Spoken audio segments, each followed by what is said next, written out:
O sol ainda nem apareceu direito pela janela do quarto de hospital, mas eu já estou de pé. São 20 anos dedicados à UTI. Meu nome é Sejana Mikhailona Belova, tenho 42 anos e sou chefe do setor de terapia intensiva de um hospital regional. Parece impressionante, não é mesmo? Além disso, me separei há 6 meses, moro sozinha em um apartamento de 3 quartos vazio e às 2 da manhã, converso com a foto dos meus pais porque não tenho mais ninguém.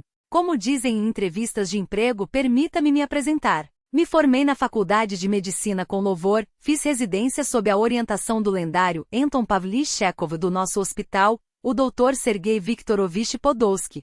Sou respeitada pelos colegas, temida pelos estagiários e valorizada pela direção. Meu salário é de 85 mil mais bônus por horas extras. Parece sucesso.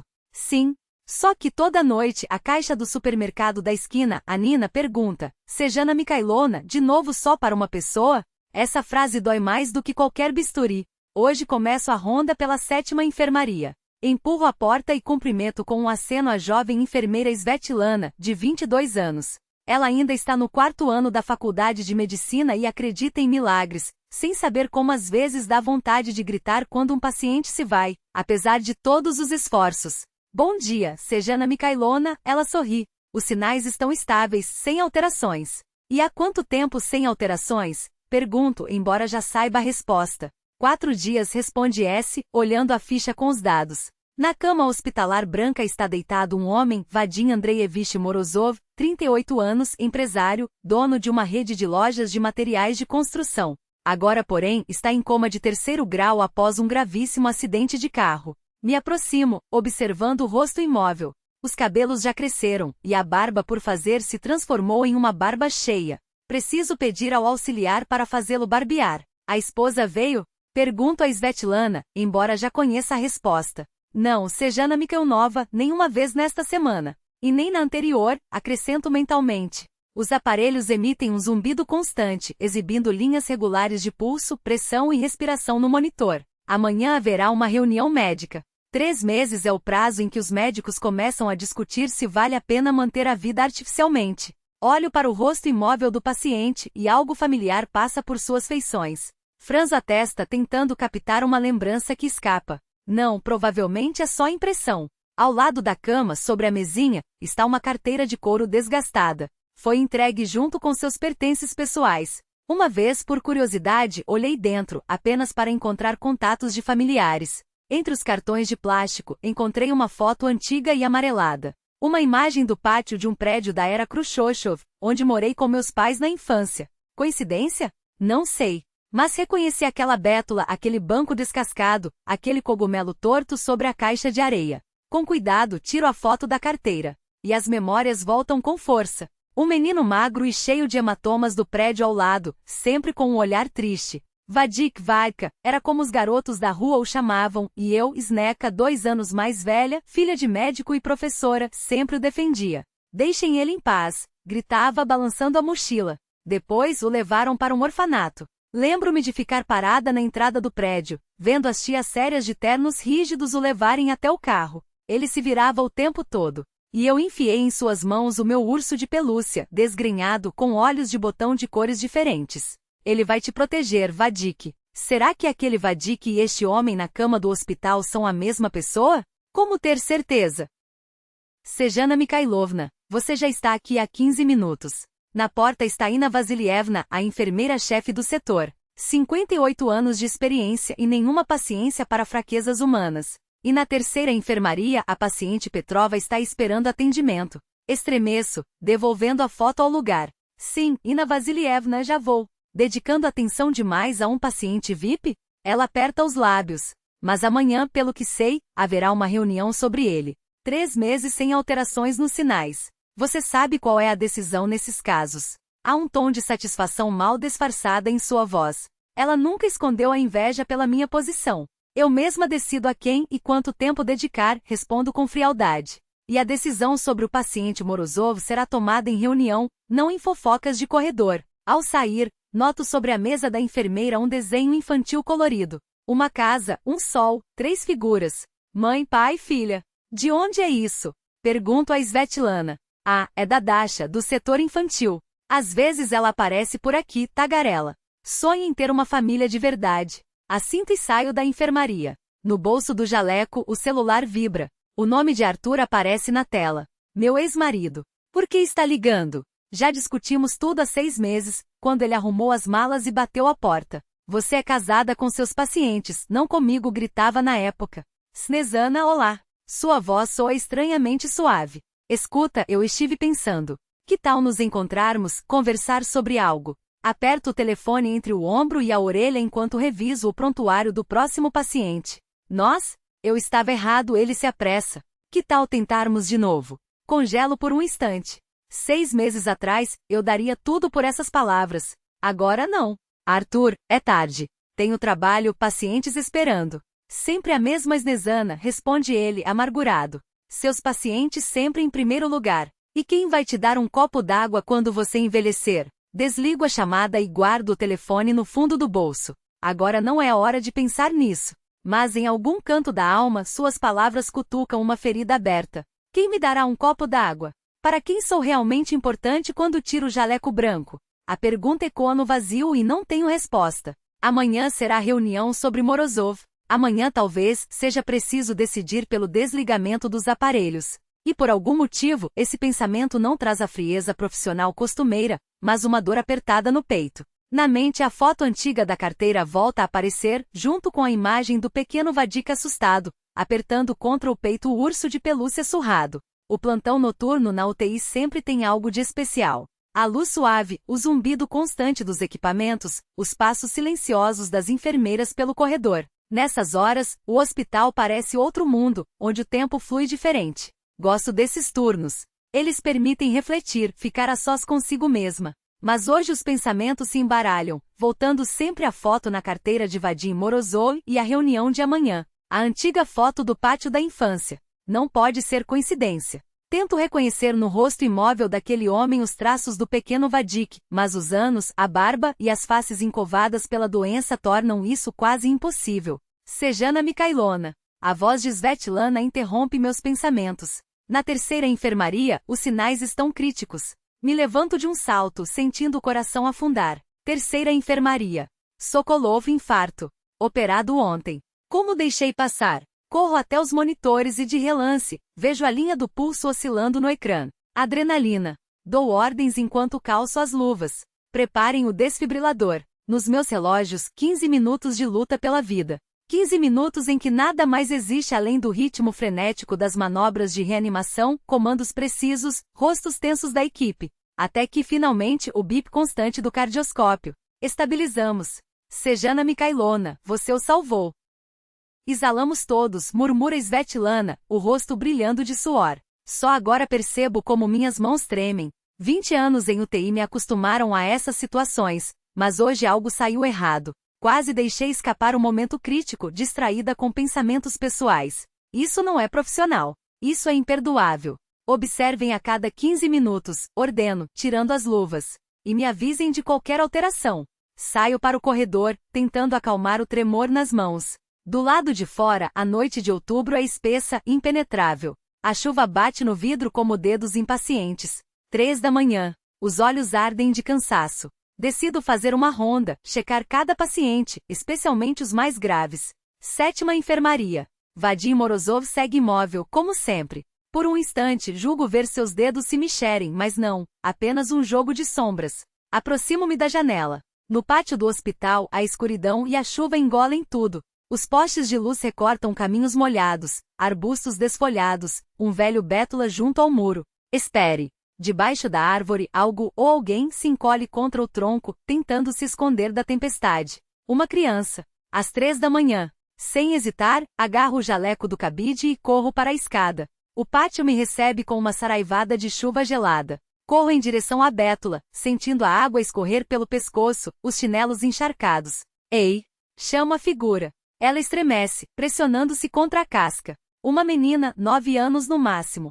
Jaqueta ensopada, cabelos emaranhados, olhos arregalados de medo. Não tenha medo, digo mais suave. Sou médica. Sejana Mikhailona. E você? Dasha, responde, quase inaudível, os dentes batendo de frio. Dasha, lembro-me do desenho na mesa de Svetlana. Você é da pediatria? Ela balança a cabeça. Não sou daqui. Só, me escondi. De quem? Ajoelho-me ao seu lado, cobrindo-a com meu jaleco. Do amigo da minha mãe. Eles estão bebendo de novo, e ele, sua voz falha. Vejo a sombra do medo passar por seu rosto. Quis me bater porque quebrei uma xícara. A chuva redobra. Gotas pesadas caem da bétula. A decisão vem instantânea. Venha comigo. Não pode ficar aqui. Vai pegar pneumonia. Pego sua mão gelada e a levo até a entrada de serviço. Na cabeça, os protocolos giraram como um redemoinho. Ligar para a polícia, acionar o conselho tutelar. Mas agora, no meio da noite, entregá-la a um sistema que a deixaria horas em um corredor frio, depois em um abrigo impessoal. Não. Não hoje. Lá dentro tem um beliche na despensa, atrás da sala dos médicos. Você vai se aquecer e trocar de roupa, digo, guiando-a pelo corredor vazio. Depois a gente conversa direitinho? Ela assente, apertando minha mão com força. Essa confiança infantil me revira por dentro. A despensa está quente, iluminada por um abajur amarelo. Pego roupas limpas do armário. Troque-se. Vou buscar chá. Quando volto com chá e sanduíches, Dasha já está sentada no beliche, enrolada em um cobertor. A pijama branca do hospital a faz parecer ainda mais frágil. Toma e entrego-lhe a caneca fumegante.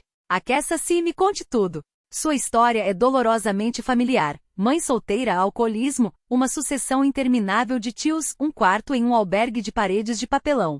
Fome quando a mãe bebe o salário. Violência quando ela ou seus amigos descarregam a raiva na criança. E seu pai? Pergunto com cuidado. Não tenho, desvia o olhar. Minha mãe diz que ele nos abandonou antes de eu nascer. Nunca o vi. Dasha termina o chá e de repente anima-se. Quer ver meu desenho? Sempre o carrego comigo. Tira do bolso da jaqueta molhada, pendurada na cadeira, uma folha de papel dobrada em 4. Desdobra-a com cuidado, alisando as marcas. No papel está ela de vestido rosa entre 2 adultos sem rosto, apenas silhuetas com traços vagos. É sua família? Pergunto, embora já saiba a resposta. Não sorri sonhadora. É a família que vai ser de verdade. Onde o pai não bebe nem bate, e a mãe está sempre perto. Não desenhei os rostos porque não sei como serão, mas eu vou achá-los. Algo se aperta dentro de mim. Pego o desenho, observando aquelas figuras indistintas que deveriam dar à menina uma vida normal. Pode ficar aqui até de manhã, digo. Depois a gente decide o que fazer. Você vai chamar a polícia? Seus olhos se enchem de medo. Deveria, pelas regras, admito. Mas calo-me, sabendo que já tomei uma decisão que quebra todos os protocolos. Vamos dormir primeiro. Amanhã é mais sábia que a noite. Deito-a cobrindo-a com outro cobertor. Dasha mergulha no sono instantaneamente. O cansaço e o calor fazem seu efeito. Fico ali observando seu rosto, confiante, com sardas no nariz, uma mecha loura colada na testa. O que estou fazendo? Escondo uma criança abandonada no hospital, em vez de seguir o procedimento. Arrisco minha carreira, minha reputação de 20 anos. Mas por algum motivo não consigo agir diferente. Meu pager vibra. Chamado urgente na enfermaria de Morozov. Lanço um último olhar a Dasha adormecida e corro para o corredor. Na 7ª enfermaria, Svetlana e Nikolai Petrovich, o plantonista noturno, estão junto ao monitor. Sejana Mikhailona, olhe. Svetlana aponta para a tela. Há alterações na atividade cerebral. Pela primeira vez em 3 meses. Corro para os aparelhos, analisando os dados. Sim, pequenos, mas claros picos de atividade na região frontal. Quando começou? Pergunto. Meia hora atrás, responde Nikolai Petrovich. Achamos que era falha no equipamento, mas não. É estável. Amanhã intensifiquem a fisioterapia, ordeno, sem tirar os olhos do monitor. Massagem, estimulação de reflexos. E coloquem música clássica baixa. Bach, Mozart, o que tiver. A estimulação sonora ajuda pacientes assim. O cérebro precisa de estímulos constantes, especialmente em coma. Qualquer sinal, tátil, auditivo, pode ser o empurrão que o consciência precisa para voltar. Cancelamos o conselho médico? Pergunta Svetlana, esperançosa. Não, balanço a cabeça. Ainda é cedo. Mas adiamos. Vamos dar mais uma semana a ele. Saio da enfermaria com uma sensação ambígua. De um lado, a satisfação profissional pela melhora. Do outro, quase deixei Sokolov morrer. Escondo uma criança abandonada na despensa. Adio um conselho médico por uma intuição sem base, uma conexão irracional com o paciente. O que está acontecendo comigo? 20 anos de carreira impecável, e de repente essas falhas. Uma após a outra. Volto à despensa. Dasha dorme, encolhida sob 2 cobertores. Na mesinha ao lado seu desenho. Duas silhuetas adultas protegendo uma menina de vestido rosa. Sento-me na beira do beliche e de repente entendo, a decisão já foi tomada. Algures no fundo da alma, sei que não entregarei essa criança ao sistema, custe o que custar. 3 dias. Apenas 3 dias. Que se revelarão uma eternidade. Nenezinha foi assim que o velhinho da enfermaria 5 a batizou. E o apelido colou. Ninguém faz perguntas demais. No hospital já estão acostumados com minhas decisões. Se a chefe do setor disse que a menina fica por aqui por enquanto, então está decidido. Mas eu sei que isso não pode durar para sempre. Cedo ou tarde terei que tomar uma providência. Sejana Micailona, olha o que eu desenhei. Dasha irrompe na sala dos médicos, agitando um novo desenho. A roupa de hospital está grande demais nela. As mangas, dobradas várias vezes, ainda escorregam pelos braços finos. Mas seus olhos brilham com uma felicidade tão intensa que me corta a respiração. No papel, uma enfermaria, uma cama e 3 figuras, uma menina pequena e 2 adultos, um homem e uma mulher. A mulher usa jaleco branco e um estetoscópio pendurado no pescoço. É você? Pergunta, apontando para a figura de jaleco. Sou eu, confirmo, com um nó na garganta. E esse sou eu. E esse é o tio Vadim quando ele acordar. Fico paralisada sem saber o que dizer. Apenas 3 dias. E ela já construiu em sua cabeça um mundo onde somos uma família. Como você sabe do tio Vadim? Pergunto com cuidado. A S contou que ele dorme há muito tempo. E ontem eu entrei para vê-lo, quando você estava operando. Baixa os olhos, percebendo que se entregou. Fiquei quietinha no canto, não mexer em nada. Só contei a história da Cinderela para ele. Você conversou com um paciente em coma? Levanto as sobrancelhas, surpresa. E daí? Ela dá de ombros.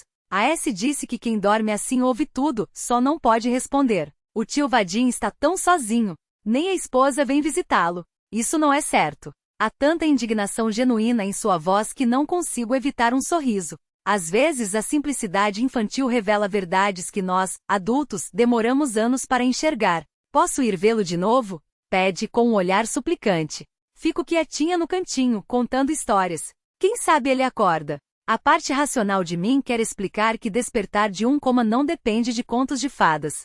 Mas outra parte lembra do relatório de ontem, uma melhora discreta, porém constante na atividade cerebral de Morozov. Está bem, concordo. Mas só quando eu estiver de plantão ou quando a S estiver por perto. E nada de mexer nos aparelhos. Seus olhos se iluminam de tal forma que por um instante esqueço de todos os problemas que pairam sobre nós. Sabe, tio Vadim, ontem ajudei a tia S a dobrar ataduras, a voz de Dasha soa baixa, mas clara no silêncio da enfermaria 7. Fico parada na porta, observando aquela cena estranha. Ela disse que eu tenho jeito para isso. Talvez eu vire médica, como a Sejana Micailona. Ela está sentada em um banquinho ao lado da cama, balançando as pernas. Vadim Morozov continua imóvel, mas há algo diferente em seu rosto. Menos tensão, talvez. Uma suavidade quase imperceptível. A gente tem histórias parecidas, tio Vadim, continua Dasha, baixando a voz como se compartilhasse um segredo. A S disse que o senhor também é de orfanato. E eu vou parar lá logo, acho. A Sejana Micailona não pode me esconder para sempre. Suspira com uma profundidade que não combina com seus 8 anos. Vou contar um segredo. Inclina-se mais perto do corpo inerte. Toda noite peço a mesma coisa, que apareça uma família de verdade. Sem tios bêbados, sem mãe que esquece de me dar comida. Uma família com pai e mãe que se amam e me amam também. Queria que o senhor fosse meu pai, e que a Sejana Mikhailovna fosse minha mãe. Faz uma pausa, como se imaginasse a cena. O senhor é tão bonito mesmo com a barba. E ela é a pessoa mais boa do mundo, não tem medo de nada. Moraríamos num apartamento normal com varanda. Eu teria meu quarto, com papel de parede rosa, e aos domingos a gente iria ao parque comer sorvete. Estou prestes a entrar e interromper aquele fluxo de fantasias infantis quando noto uma mudança nos monitores. A atividade cerebral de Vadim aumenta leve, quase imperceptível, mas inconfundível para um olho treinado. Tio Vadim. Dasha salta do banquinho. O senhor mexeu os dedos. Eu vi. Corro até a cama, seguro sua mão. De fato, um movimento fraco, mas claro, do dedo indicador. Um tremor que não pode ser uma contração aleatória. Dasha chama a S depressa. A menina sai disparada pelo corredor enquanto me inclino sobre o paciente. Vadim Andreevich, o senhor me ouve? Se sim, mexa o dedo de novo. Uma pausa longa, angustiante. E então, outro movimento, quase imperceptível. S entra correndo, seguida por Dasha, os olhos brilhando de excitação. Registrem os dados. E chamem um reflexologista. Minha voz é firme, mas por dentro sinto o coração disparado. As 2 horas seguintes são um turbilhão de testes: martelo neurológico, reação das pupilas à luz, sensibilidade tátil. As respostas são mínimas, mas estão lá. E isso é o que importa. Ele vira a cabeça lentamente. Seus olhos encontram os meus, e algo escuro, quase hostil, relampeja neles por um instante. Snezana Mikhailona murmura, arrastando as sílabas como se o nome pesasse na língua. Dasha entra correndo, os cachos saltitantes, e se aproxima de mim. Tio Vadim hoje já consegue falar frases inteiras. Anuncia, orgulhosa. É difícil, mas ele está se esforçando. Isso é incrível. Sorriu, apesar do nó que se forma na garganta. Dasha, você poderia trazer um chá para mim e para o tio Vadim? Peça a Svetlana, por favor. Ela assente com a cabeça e sai pulando da sala. Ficamos sozinhos. Bom dia, Vadim Andreevich, digo, aproximando-me com cautela. Sou Snezana Mikhailona Belova, chefe do departamento. Como você está se sentindo? Como?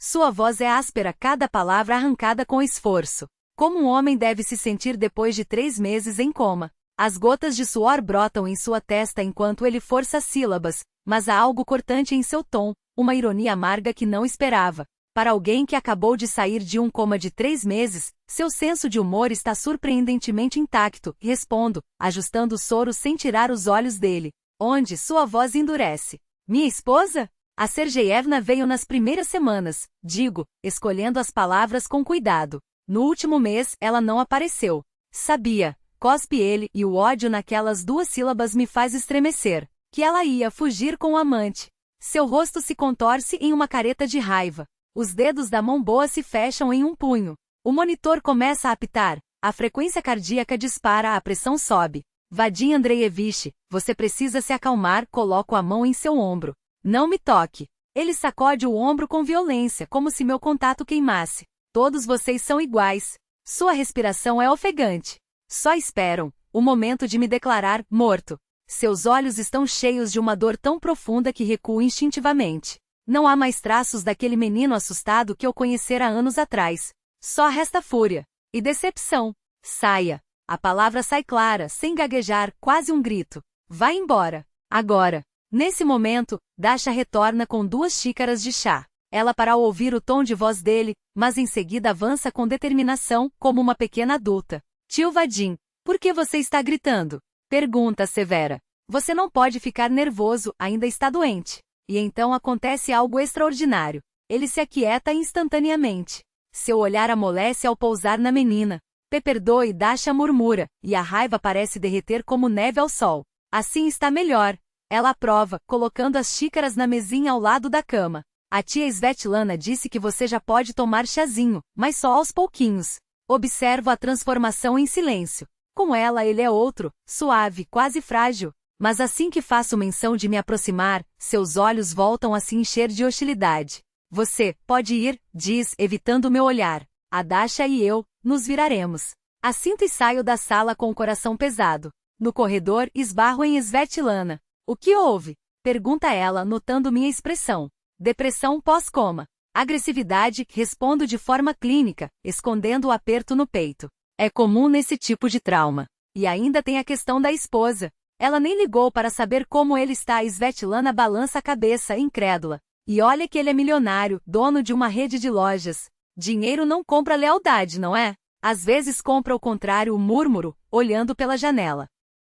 À noite, entro no quarto quando Dasha já foi dormir no improvisado dormitório que montamos no depósito. Vadim está acordado, olhando para o teto. Vou verificar a soro, digo, sem esperar resposta. Eu me lembro de você, solta de repente, ainda sem me olhar. Snecka. Do 3º bloco. Paro, o ar preso nos pulmões. Você realmente se lembra, Misha? Um canto de sua boca se levanta, quase um sorriso. Você me deu um urso de pelúcia. Cada palavra é uma batalha. Quando me levaram embora, sento-me na beira da cama, as mãos tremendo levemente. Eu não sabia que era você, confesso. Só desconfiei quando vi a foto no seu porta-carteira. Aquela do nosso pátio. Único lugar, sua voz falha. Onde eu fui feliz. O que aconteceu depois? Pergunto com cuidado. Ao mencionar o orfanato, seu rosto se fecha como uma porta de aço. Não, importa. Importa, insisto. Você é meu paciente. E um velho amigo. Ele me encara por um longo momento avaliando. Então solta o ar, como se desistisse de lutar. Rua. Fugas. Colônia, para menores. As palavras saem em rajadas curtas como facadas. Construção. Exército. Negócios. Uma vida inteira resumida em cicatrizes. E a esposa? Pergunto baixinho. Bonita. Mais nova. Um riso amargo distorce seus lábios. Casou pelos dinheiro. Eu sabia. Mas achei que se acostumaria. Sinto muito, digo sincera. Não precisa. Ele vira o rosto. Assim é a vida. Estou acostumado a ficar sozinho. Você não está sozinho, discordo. A Dasha te adora. Ao ouvir o nome da menina, algo em seu olhar se ilumina. Ela me lembra eu. Sua voz é rouca. Abandonada. Como eu era. Eu entrei com o pedido de guarda, confesso, sentindo o coração apertar. A mãe dela vai perder a custódia. Mas depois, será um orfanato. Não. Ele se ergue nos cotovelos, um movimento que parece exigir todo o seu esforço. Não pode ser. Eu não vou deixar. Eu não posso adotá-la, explico, abrindo as mãos. Sou solteira, trabalho o dia todo, e depois desse escândalo com a comissão, eu ajudo. Sua voz é firme, quase sem gaguejar. Tenho dinheiro. Contatos. Vamos cuidar dela. Juntos. Olho para ele, atonita. Onde está aquele homem agressivo, cheio de ódio? Diante de mim, está novamente aquele menino vulnerável que eu protegia dos valentões. Por que você quer ajudar? Pergunto sem entender. Por que seus olhos se enchem de uma dor antiga? Ninguém nunca me salvou, exceto você. E a tia Nina. Mas foi pouco tempo. Passos ecoam no corredor. A porta se abre e Petrov entra acompanhado de dois homens de ternos impecáveis, rostos sérios. Snezana Mikhailona, a voz do diretor é formal, gelada. Estes senhores são do Departamento de Saúde. Estão aqui para investigar denúncias de conduta imprópria com a menor Kovaleva. Um calafrio percorre minha espinha. Começou. Eu não vou permitir. A voz de Vadim cortou o ar, surpreendentemente clara. Ele se levanta na cama, os olhos faiscando. Ela é minha médica. E salvou minha vida. A porta da enfermaria se abre com um baque, e pela fresta vejo os olhos arregalados de Vadim. Ele tenta articular palavras, mas a fala ainda falha, truncada pelos meses de coma. 3 meses sem ligação, sem visita, suas mãos tremem ao segurar o lençol. E agora? Agora que eu melhorei, ela lembra do dever de esposa? Engulo em seco. A resposta sai seca, profissional. 7ª enfermaria, aponto. Mas preciso avisar, o paciente tem distúrbios de fala e coordenação motora após o coma. Eu sei como são os doentes. Corta ela, ajustando o coque impecável no alto da cabeça. Os dedos finos brincam com a aliança de diamantes. Afinal, ele é meu marido. Tivemos uma cerimônia na igreja, entre outras coisas.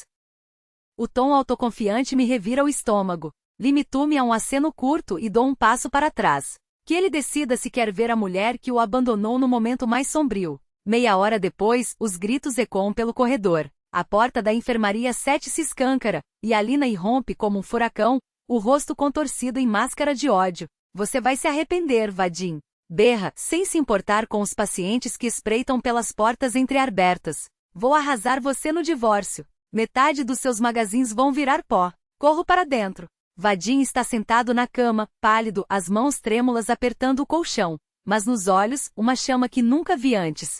Determinação. Tudo, bem, murmura ao me ver, forçando um sorriso torto. A fala ainda engasga, mas as palavras saem como facas. Ela quis voltar, depois que soube que eu acordei, balança a cabeça, amargo. Mandei pro inferno. O riso que escapa dele é seco, sem alegria. Ela sempre me viu como cheque. Agora, vai processar pelo patrimônio. Ajoelho-me ao lado da cama, checando seu pulso. Acelerado, mas regular. Vadim, você não pode se estressar, minha voz é firme, quase uma ordem. Qualquer abalo emocional agora é perigoso. Tarde, ele olha pela janela, perdido. Toda a minha vida, um grande engano. Nesse instante, a porta se abre de novo. Dasha entra correndo, um desenho colorido na mão. Ao ver Vadim abatido, o rosto da menina se fecha em preocupação. Tio Vadim, o que aconteceu? Pergunta a voz trêmula. Você está doente de novo? N? Não, ele se esforça para sorrir, e o rosto dela ilumina o quarto inteiro. Só uma conversa ruim. Posso ver? Ela estende o papel. Deixo os dois sozinhos e saio, direto para o próximo pesadelo do dia. Arthur está parado junto à janela da sala dos médicos, as mãos nos bolsos do terno impecável. O mesmo perfume caro, a mesma postura de quem domina o mundo. Meu ex-marido. 6 meses sem vê-lo, e aqui está ele, como se o tempo não tivesse passado. Olá, Snezana. Vira-se para mim o sorriso desarmante que já me fez perder o fôlego outrora. Você parece exausta. Ignoro o cumprimento. O que você está fazendo aqui? Pergunto, cruzando os braços. Ele dá de ombros casual. Senti saudade. A voz é suave, quase íntima. E me preocupei. Ouvi falarem de problemas no seu trabalho. Um processo disciplinar, algo envolvendo uma criança. Meu corpo inteiro se tensiona. Como você soube? Não seja paranoica, acena com a mão como se fosse uma bobagem. Cidade pequena, fofocas voam.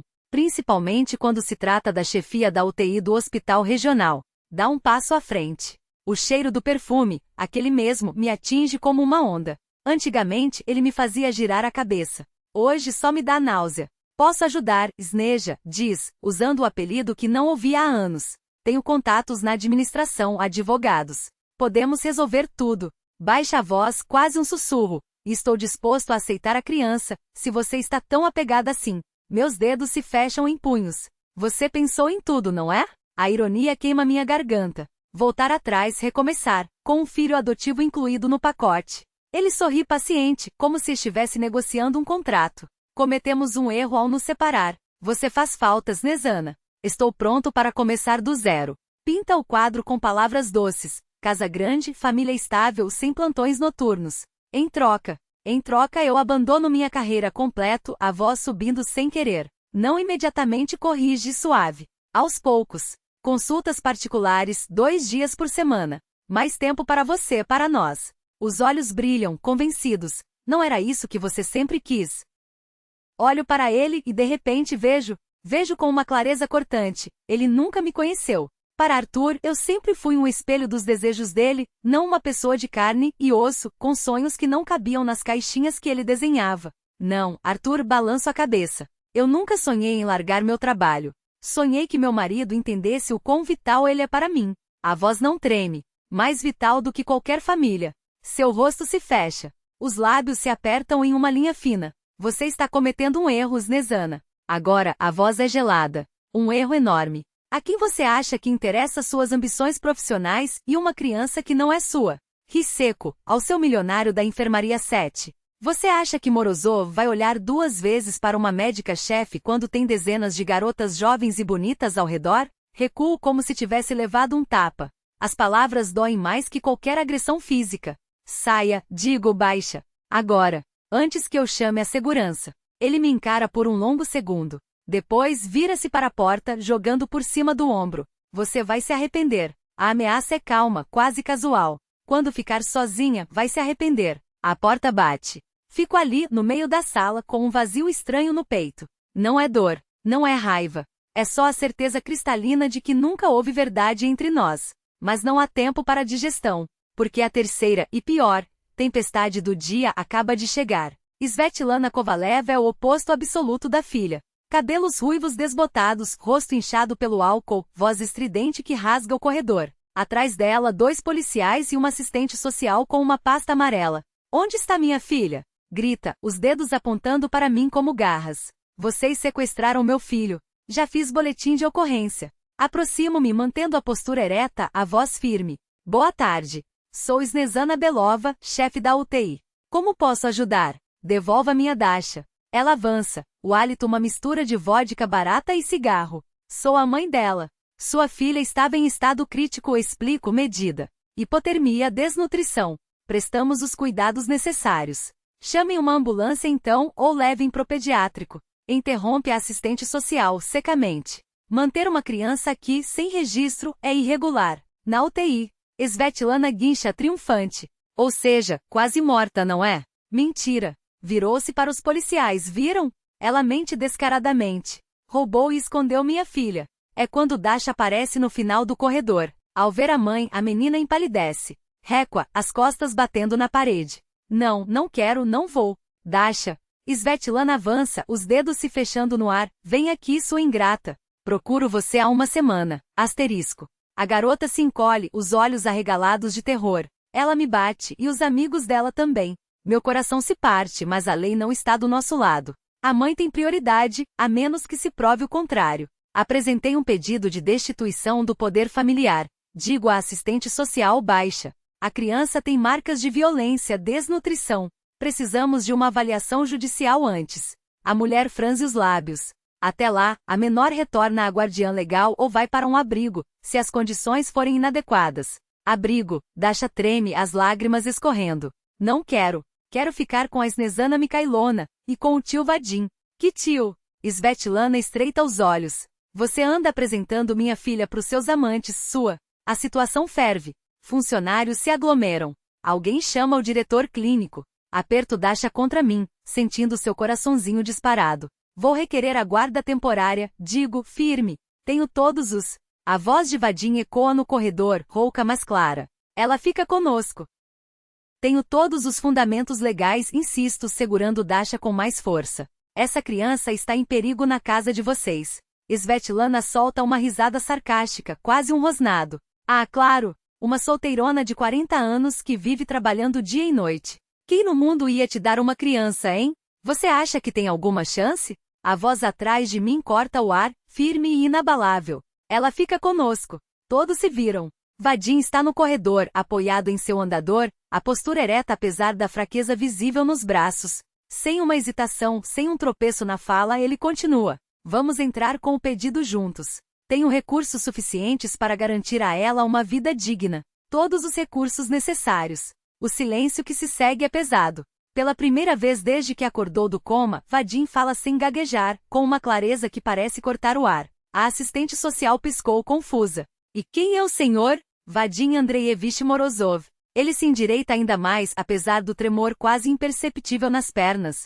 Proprietário da Stroy Market, e pretendo usar toda a minha influência para proteger essa criança. Dasha se solta de meus braços e corre até ele. Vadim balança, mas se mantém em pé, envolvendo-a com o braço que ainda obedece aos comandos. Sua voz não vacila. Amanhã às 9 horas, meus advogados estarão no tribunal com o processo. Até lá, exijo um exame médico imediato para registrar possíveis maus-tratos e desnutrição, além de um teste de alcoolemia na mãe. Agora, a assistente social e os policiais trocam olhares. Em nossa cidade, o nome Morozov abre portas e fecha discussões. Isso é ilegal. Svetlana recua, o pânico distorcendo seus traços. Ela é minha filha. A lei protege crianças de abuso, rebate Vadim frio. E eu farei valer cada letra dela. As 2 horas seguintes passam como um borrão. Exames, protocolos, declarações. Svetlana é detida por embriaguez em local público. Dasha fica sob custódia temporária do hospital, mas já sob supervisão oficial dos serviços sociais. A audiência é marcada para a semana seguinte. À noite, sento-me na enfermaria de Vadim, esgotada demais para falar. Dasha finalmente dorme, aninhada contra seu ombro, os dedinhos ainda apertando a manga de seu roupão. Obrigada, sussurro, por tudo hoje. Ele afaga os cabelos da menina com cuidado, a voz baixa. É o mínimo que podia fazer. Você me salvou 2 vezes. Na infância e agora. Uma pausa. Agora é minha vez. Olho para Dasha, seu rosto relaxado no sono. Acha que vamos conseguir? Vadim tenta responder, mas as palavras engasgam de novo. Ele fecha os olhos, frustrado, antes de forçar. Nós temos que tentar. Por ela. Lá fora, o crepúsculo espessa as sombras. Ficamos em silêncio, guardando aquele sono frágil, o de uma criança que, sem querer, costurou nossas vidas solitárias em algo novo. 3 meses. Esse foi o tempo desde a noite em que encontrei Dasha sob a chuva. 3 meses de batalha, medo, esperança, decepções e pequenas vitórias. O processo para destituir Svetlana do poder familiar arrastou-se por 6 audiências. Cada uma delas sugava alma, laudos, depoimentos, provas. 3 condenações de Svetlana por vandalismo em estado de embriaguez. Relatórios médicos confirmando hematomas antigos no corpo de Dasha. Seus próprios testemunhos contados com uma voz trêmula. Mamãe me deixava sozinha por dias. Esquecia de me dar comida. Os homens que ela trazia machucavam-me. Depois dessas sessões eu voltava para casa vazia com um único desejo, levar Dasha e desaparecer com ela. Mas o sistema tinha suas regras. E nós éramos obrigados a segui-las. Felizmente Vadim cumpriu sua palavra. Seus advogados trabalhavam sem falhas. Suas conexões na prefeitura abriam portas que pareciam trancadas. Mas o mais importante era ele próprio. Dia após dia, superava seus limites físicos com uma teimosia que chegava a assustar. Mais 5 passos. Berrava o fisioterapeuta, um ex-sargento do exército. Não ouse parar, Morozov. Eu observava durante as sessões, pálido, com gotas de suor escorrendo pela testa, arrastando as pernas com esforço sobre as barras paralelas. O lado direito respondia mais devagar, a mão direita quase inútil, mas ele insistia até o esgotamento. Por que se tortura assim? Perguntei certa vez, quando ele desabou na cadeira depois de uma sessão. Quero andar sozinho, respondeu, ofegante. Quando for buscar a Dasha. Dasha. Ela havia sido encaminhada para um abrigo enquanto o processo corria. Nos primeiros dias, chorava, recusava comida, gritava nossos nomes. Só podia visitá-la uma vez por semana, e cada despedida era uma faca. Vocês vão me buscar de verdade? Perguntava, apertando minha mão como se eu fosse desaparecer no ar. Promete? Prometo. Eu beijava sua cabeça, engolindo minhas próprias lágrimas. O tio Vadim e eu estamos fazendo tudo o que podemos. Vadim enviava desenhos para ela. Tinha começado a arteterapia como parte da reabilitação. Traços desajeitados, feitos com a mão esquerda, mas cheios de luz. Uma casinha com fumaça saindo da chaminé, um sol, 3 figuras, uma mulher alta, um homem, entre eles, uma menina pequena. Dasha nos mandou seu próprio desenho. Pela primeira vez, os rostos dos adultos tinham traços definidos. Vadim com sua barba característica, eu com meu coque habitual enrolado na cabeça. E ela no meio, segurando nossas mãos. Os médicos ficaram surpresos, comentou Vadim durante uma sessão de fisioterapia. Dizem que uma recuperação tão rápida da fala depois de um coma é rara. Sorri, ajudando-o a dobrar os dedos da mão direita. Força de vontade faz milagres. Ele não, balançou a cabeça. São vocês. Você e Dedasha. Quando se tem um porquê, acha-se o como. Naquele dia fiquei para sua sessão noturna. Depois conversamos por horas no jardim do hospital. O setor de reabilitação ficava em um anexo, com seu próprio pátio murado. Outubro já havia cedido lugar a um novembro úmido, e nos aconchegamos sob um cobertor na mesma bancada. Conte sobre sua vida, pediu Vadim. E eu notei surpresa que ele havia dito a frase quase sem gaguejar. Falei sobre meus pais, o pai cirurgião, rígido, a mãe professora, sempre atenta às aparências. Sobre as expectativas altas demais, o curso de medicina onde eu me afogava em plantões, esquecendo de comer e dormir. Sobre a primeira cirurgia sozinha, o casamento com Arthur, o divórcio amargo, os anos de solidão disfarçada de profissionalismo. E você? Perguntei, quando minha voz falhou. O que aconteceu depois do orfanato? Vadim ficou longo tempo em silêncio, olhando para os galhos pelados das árvores. Fugas, disse por fim. 6 vezes. Na última me pegaram por roubar uma carteira. Colônia para menores. Depois, obra de construção, onde pagavam uma miséria, mas ao menos davam comida. Exército que me ensinou disciplina. E então, ele me contou seu caminho até o sucesso, árduo, às vezes cruel. Sobre o primeiro depósito de materiais de construção, aberto com o dinheiro economizado em 5 anos como mestre de obras, trabalhando até o osso. Sobre o medo constante de tudo desabar, de voltar à miséria. Sobre a Lina, sua esposa e bela, ambiciosa, especialista em impressionar as pessoas certas. Eu sabia que ela não me amava, sua voz amargou. Mas achei que poderia comprar, não amor, mas lealdade. Um riso seco. Estúpido, não? Não mais estúpido do que acreditar que o marido um dia vai entender que seu trabalho é tão importante quanto o dele, respondi. E pela primeira vez em meses não precisamos dizer mais nada. Rimos os dois, um riso sem alegria, daquele que nasce mais do alívio do que da felicidade. Algo mudou entre nós naquela noite. Como se as últimas barreiras tivessem ruído, e de repente enxergássemos um no outro não apenas o ex-vizinho de infância, ou a chefe de departamento e seu subordinado, mas 2 pessoas marcadas pelas mesmas cicatrizes, medos que nos perseguiam, esperanças que teimavam em sobreviver. No dia da sentença final, Svetlana não apareceu. Seu advogado informou ao juiz que ela havia deixado a cidade sem deixar contatos. Talvez tenha sido isso o que pesou na balança, mas o fato é que o veredicto nos favoreceu, perda dos direitos parentais com a guarda concedida a mim e a Vadim. O juiz leu em tom monótono, como se recitasse um protocolo qualquer, considerando a estabilidade financeira dos requerentes, a existência de moradia adequada às necessidades de uma criança, as referências positivas no ambiente profissional e, acima de tudo, o vínculo emocional comprovado entre a menor Kovaleva Daria e os solicitantes. Saímos da sala de audiências atordoados, como se a vitória nos tivesse deixado surdos por alguns instantes. Vadim se apoiava na bengala, mas caminhava sem ajuda, os passos mais firmes do que eu imaginava que ele fosse capaz. No corredor, uma pequena multidão nos esperava, colegas do hospital, com os olhos brilhantes, enfermeiras do meu setor. Até Petrov estava lá, mantendo distância, mas presente. Parabéns, Sniana. Me abraçou com força, as lágrimas escorrendo sem cerimônia. Nós torcemos tanto por vocês. Soubemos depois que todo o corpo clínico acompanhará nossa batalha de perto. Muitos tinham dado depoimentos a nosso favor, alguns até compareceram como testemunhas. Você merece ser feliz, Sniana Mikhailovna, disse Petrov, apertando minha mão com um desconforto visível. E seu cargo está garantido quando quiser voltar. Fiquei sem palavras.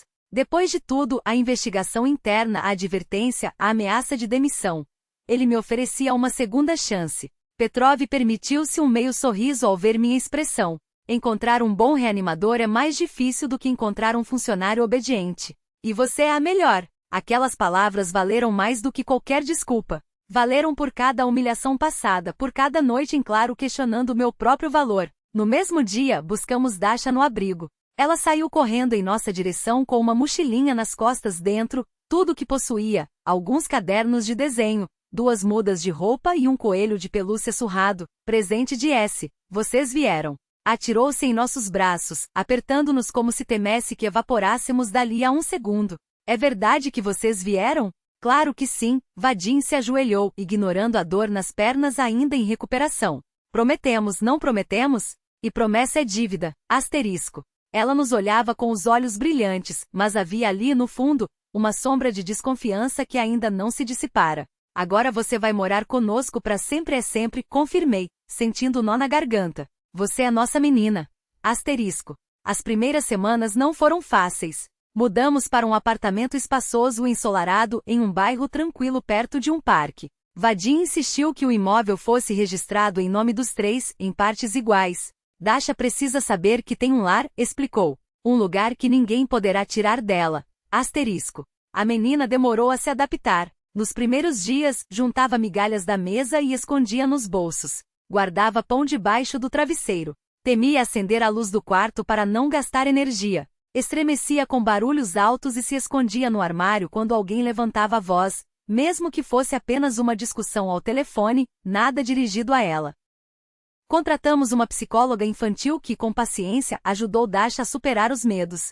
E a terapia familiar nos ensinou a conviver, a respeitar os limites uns dos outros. Vadim delegou a gestão dos negócios a sócios de confiança e se dedicou à reabilitação e à família. Eu, pela primeira vez em anos, tirei uma licença longa. Permiti-me não pensar no hospital, não correr contra o tempo. Mas os desafios não haviam terminado. Em dezembro, quando já nos preparávamos para o Natal, o estado de Vadim piorou abruptamente. Um micro-AVC, complicação do coma da qual os médicos haviam nos alertado, mas que insistíamos em ignorar como uma possibilidade real. 3 semanas de internação, soros, exames e o medo constante pairando sobre nós. Dasha não saía do lado dele, desenhava para ele, lia em voz alta, contava sobre a escola, onde havia sido matriculada recentemente. Você não vai morrer, vai? Perguntava baixinho, quando achava que eu não ouvia. Promete? Prometo, Vadim respondia com um sorriso fraco. Não foi para sair daquele coma só para desistir agora. Asterisco. Cumpriu a palavra. No Réveillon, estávamos em casa, os 3 juntos. Enfeitamos a árvore, assamos biscoitos de gengibre seguindo uma receita que Dasha encontrou na internet, trocamos presentes. Vadim me deu uma caixa de madeira vermelha. Dentro, um urso de pelúcia gasto, com os olhos de botão descombinados. Você o reconhece? Perguntou, observando minha reação com ansiedade. Não conseguia acreditar. Era aquele urso, o mesmo que eu dera ao pequeno Vadim 30 anos antes. Você guardou todo esse tempo? Foi a única coisa que ficou comigo, respondeu simplesmente. Quando todos os outros foram embora. Asterisco. Quando ficamos sozinhos, apertei a velha pelúcia contra o peito, sentindo as lágrimas escorrerem. Dasha nos observava, intrigada. Por que você está chorando? Perguntou, preocupada. É um presente triste? Não, Sônico, sorri através das lágrimas. É o presente mais feliz do mundo. Asterisco. Talvez ela nem imaginasse que sua previsão se cumpriria mais rápido do que pensava. Dizem que o tempo cura todas as feridas. Eu diria diferente, não é o tempo que cura, mas o amor. O amor e a certeza de que você não está mais sozinho neste mundo imenso e às vezes cruel. Um ano havia se passado desde que encontrei Dasha sob a chuva. Um ano que mudou tudo. Hoje voltei a trabalhar no hospital em meio período 3 dias por semana. Vadim, aos poucos, retomava seus negócios, mas suas prioridades agora eram outras. Dasha estava no 2º ano de uma nova escola, onde logo se tornou destaque em desenho e encontrou amigos de verdade. Alina tentou contestar o divórcio e reclamar uma parte maior dos bens, mas o tribunal decidiu a favor de Vadim. Arthur, ao saber de nosso casamento, enviou um buquê com um bilhete. Você merece ser feliz, perdoe-me por tudo.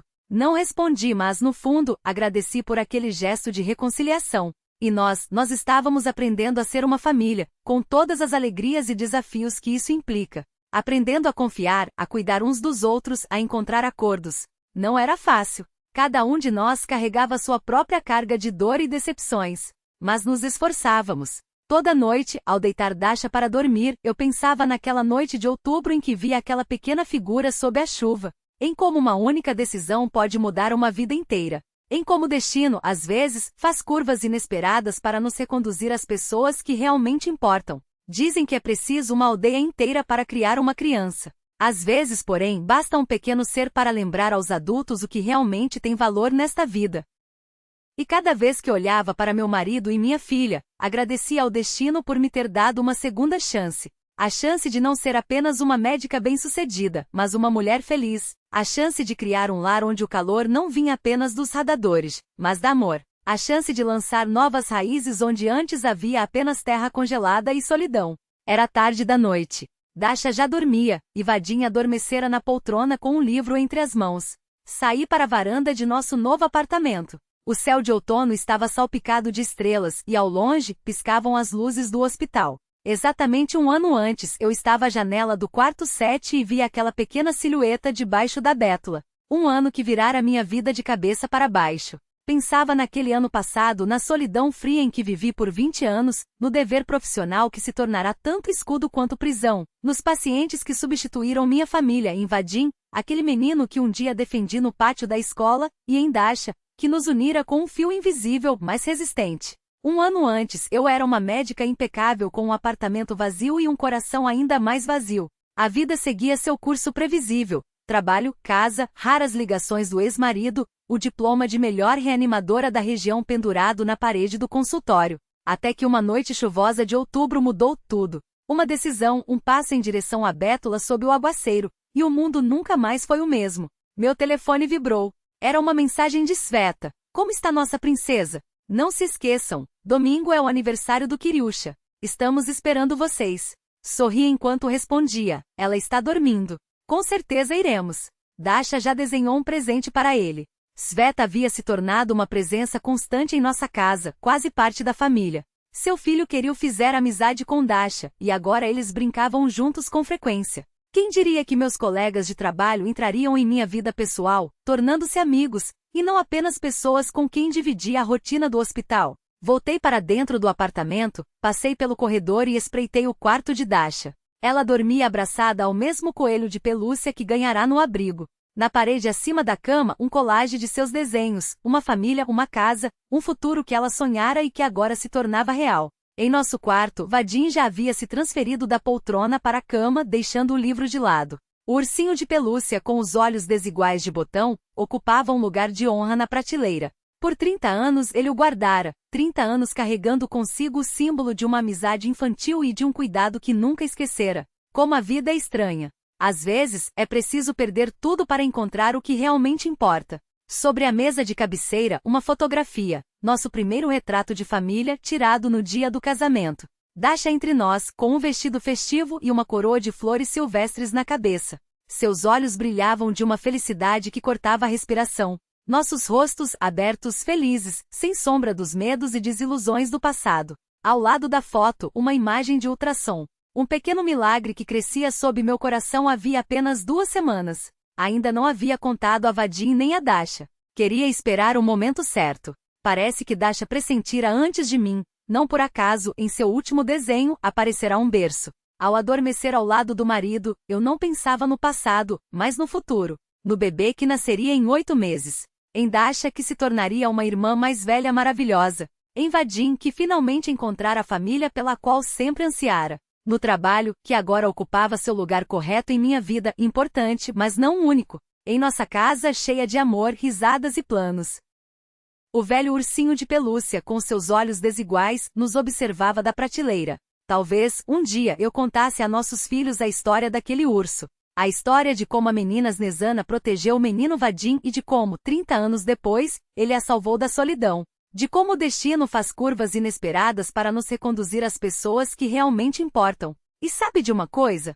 Pela primeira vez em muitos anos, eu me sentia verdadeiramente feliz. Não aquela satisfação profissional de salvar uma vida, mas uma felicidade profunda e tranquila, a de quem finalmente encontrou seu lugar no mundo, suas pessoas, seu lar. Antes eu achava que a felicidade estava nos feitos profissionais, no reconhecimento dos colegas, na reputação imaculada. Agora, entendia que ela era ao mesmo tempo mais simples e mais complexa. Estava na capacidade de abrir o coração, mesmo com medo. Na disposição de arriscar a zona de conforto pelo que realmente importava. Na coragem de sair dos limites do conhecido para construir algo novo. Mas quem mais me transformou foi Dasha. Aquela menininha que, apesar de todos os horrores de sua curta vida, conservara a capacidade de confiar, de amar, de sonhar. Ela nos ensinou, a mim e a Vadim, que família não é aquilo em que você nasce, mas aquilo que você constrói com suas próprias mãos e com seu coração. 3 pessoas solitárias, 3 corações partidos que encontraram uns nos outros as peças que faltavam.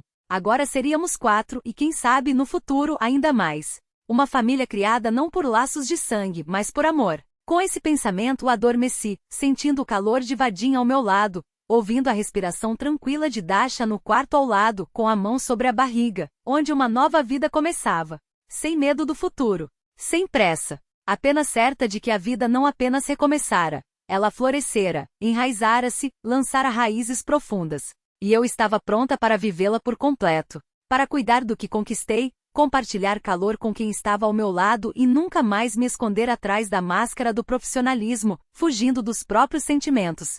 Porque agora eu sabia, segundas chances existem. Basta ter coragem para aproveitá-las. Se estas palavras tocaram seu coração, deixe um sinal, um gesto simples que nos diz que histórias como esta também ressoam em você. Cada like é uma semente que nos ajuda a continuar plantando mais reflexões, mais encontros com a vida real em meio ao ritmo acelerado dos dias. Compartilhe esta mensagem com quem precisa ouvir que recomeços são possíveis, que as cicatrizes não são fracassos, mas mapas das batalhas que nos tornaram mais fortes. E se ainda não faz parte da nossa comunidade, junte-se a nós, assine para não perder as próximas histórias de coragem, amor e transformação.